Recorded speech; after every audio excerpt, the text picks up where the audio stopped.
حضرت سلمہ رضی اللہ تعالیٰ عنہ بیان کرتی ہیں، ایک دفعہ حضور نبی کریم صلی اللہ علیہ وسلم ایک صحرا میں سے گزر رہے تھے۔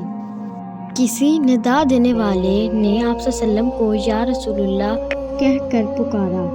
آپ صلی اللہ علیہ وسلم آواز کی طرف متوجہ ہوئے، لیکن آپ صلی اللہ علیہ وسلم کو سامنے کوئی نظر نہ آیا۔ آپ صلی اللہ علیہ وسلم نے دوبارہ غور سے دیکھا تو وہاں ایک ہرنی بندھی ہوئی تھی۔ اس نے عرض کیا، یا رسول اللہ، میرے نزدیک تشریف لائیں۔ بس آپ صلی اللہ علیہ وسلم اس کے قریب ہوئے اور اس سے پوچھا، تمہاری کیا حاجت ہے؟ تمہاری کیا حاجت ہے؟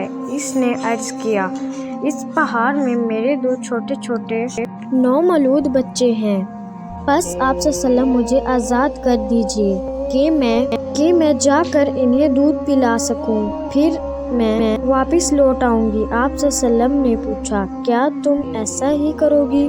اس نے عرض کیا، اگر میں ایسا نہ کروں تو اللہ تعالیٰ مجھے سخت عذاب دے۔ بس آپ صلی اللہ علیہ وسلم نے اسے آزاد کر دیا۔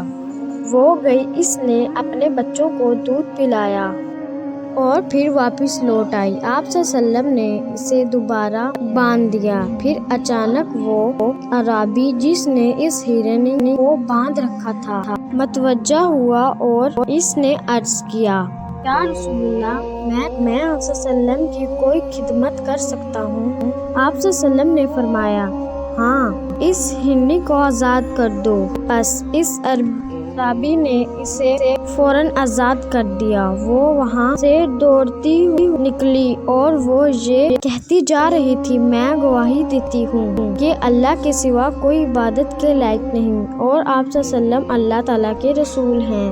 اگر آپ کو میری ویڈیو اچھی لگی ہو تو اس کو لائک کر دینا اور میرے چینل کو سبسکرائب کر دینا اور اس ویڈیو کو زیادہ سے زیادہ شیئر کریں۔